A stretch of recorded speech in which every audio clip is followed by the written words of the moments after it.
My name is Derek Lee, and today I'll be discussing my COVID-19 impact study.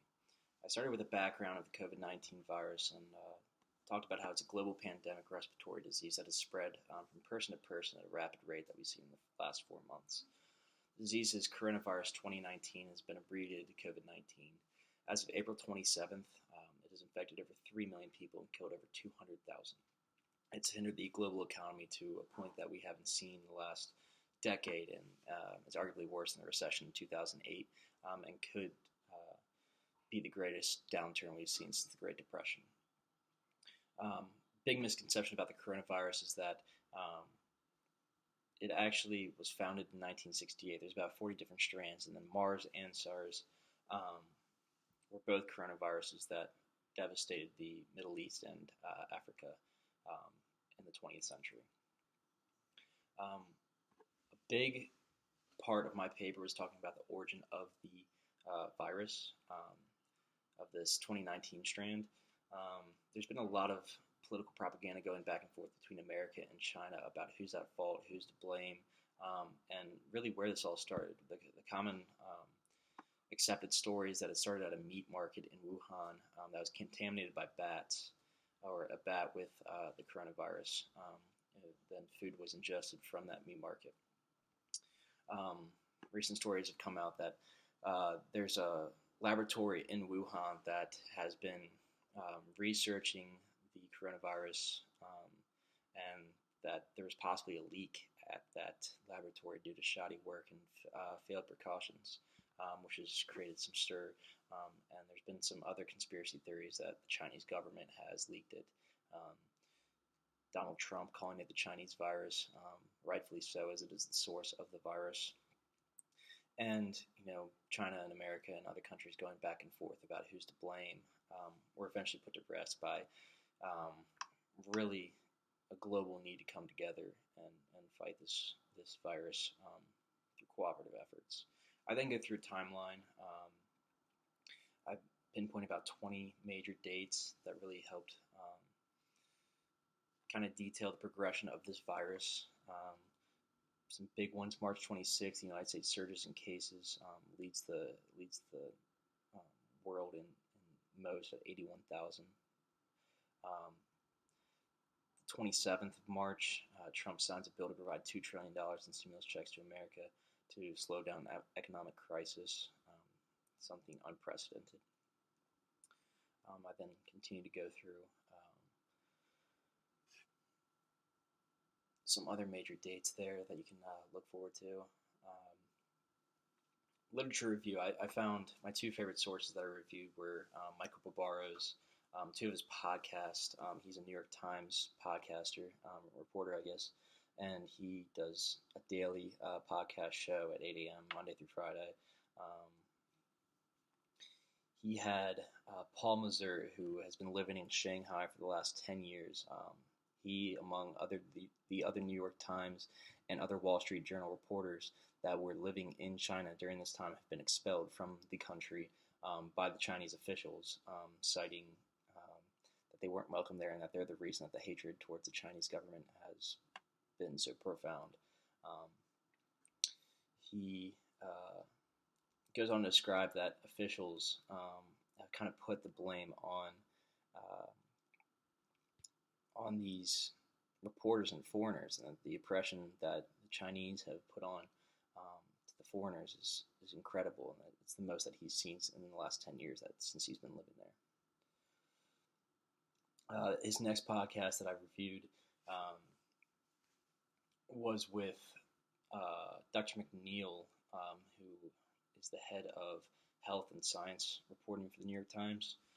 He's made numerous accurate predictions about the government response to the virus and other key factors, such as when we can hope to return and how that's going to work. He details the slow reopening of the world as we knew it. I think he imagines that it'll be a longer process than what we all want it to be, but it's necessary. We can't just return to normal and have these social bars opening, restaurants going back to normal. It's going to be a lot of social distancing, even when the stay-at-home orders are not in effect. Another big takeaway from his podcast was this 18-month period that we've been hearing thrown around for um, when we're going to find a vaccine and how that's going to be produced. The U.S. government, as he details, uh, the record for them finding a vaccine is 4 years in American history. 18 months is incredibly optimistic. No effort has been ever put forward like this towards finding a vaccine, but 18 months is extremely optimistic. Those two podcasts are at the top of my literature review. I really suggest anybody that wants another kind of different perspective about the virus and how it's impacting reporters, and then also another kind of second perspective that's not the government of what kind of timeline we can expect. Those two podcasts are both very interesting. I reviewed a couple more impact on sports, economic impacts. Went through there. Big one that I used was Matthew Futterman's The Financial Blow of the Coronavirus on Sports, the New York Times article. He really described each sport each league that has been affected, the NCAA, the NBA, MLB, NHL, really took the hardest hits. That's an interesting one that I gained a lot of information from, used a lot of his sources.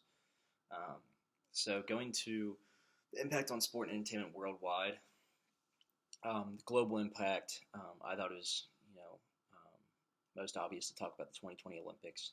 I talked about the impact there. An interesting progression.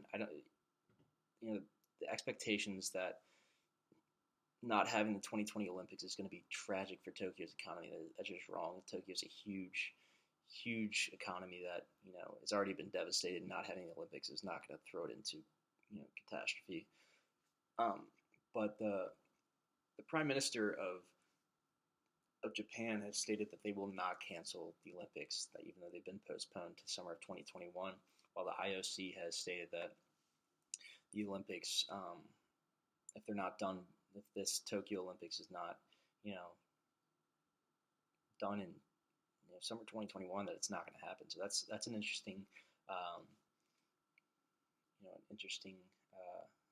timeline to look forward to. Kind of the turmoil that's going to go on between that.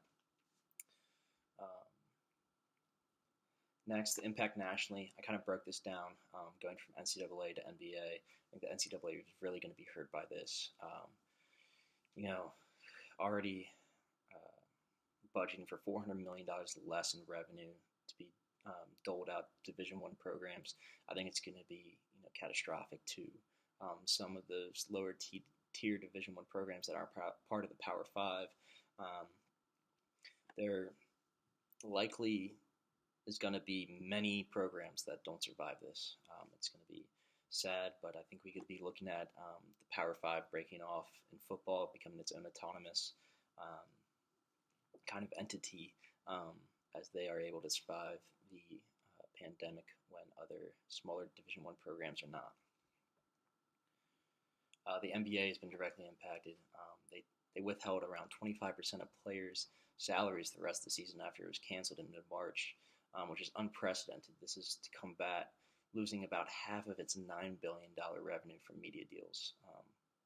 Really unprecedented stuff in the NBA. I mean, this is really, I keep saying catastrophic, but it's catastrophic to the sports industry. No other industry has faced, complete hitting the wall like sports has. The MLB and NHL have both suspended operations. MLB, we don't know if they're going to even have a season at this point. They were supposed to start about a month ago, and it's not looking good for the well-being of this season. The NHL has been hit the hardest because they don't have the TV deal that the MLB, the NBA, the NFL has. They rely heavily on people in seats, and their season, they're not even getting ticket revenue. They're really going to be in bad shape after this. Looking towards the future, are teams going to get full refunds for missed games? Are they going to restart their season? Are they going to skip to next season? It's going to be interesting. Impact regionally. I talked a little bit about um, the cancellation of winter sports and spring sports at the University of South Carolina. Um, the biggest letdown, obviously, being that the women's basketball team could not carry through with their favorite status of winning the national championship, the clear cut number one seed. I really feel bad for those girls. Some of my peers in class that don't have the opportunity to win a national championship. It really stinks for them. But regionally, I focused on the Masters. I went into pretty deep detail about the effect that it's going to have on the region, specifically Augusta. Not having that is going to be devastating for Augusta. That's about a month of revenue that they do in about a week. And that city, the town of Augusta, is really nothing without Augusta National and the Masters in April. They pray that they can have it in November. I don't know if that's going to happen. I think it's likely we see a Masters without a crowd. And then impacting my life, I'm planning on going to law school. So the workforce hit has not really impacted me too much. I think it's good timing to go to graduate school right now and stay away and let the market kind of rebound a little bit. For the next 3 years, I'll be at law school. But this summer I'm going to be delivering groceries on Instacart. I couldn't find an internship for this summer. I've applied to dozens, and I've gotten back that they're not hiring summer interns anymore. The impact is felt by everybody. I mean, it's incredible. Forecasting the future, as I stated before, it's nearly impossible to forecast the future. That hammer and dance referred to by McNeil, I think, is our most optimistic thing. It's going to be a slow return to life as we know it.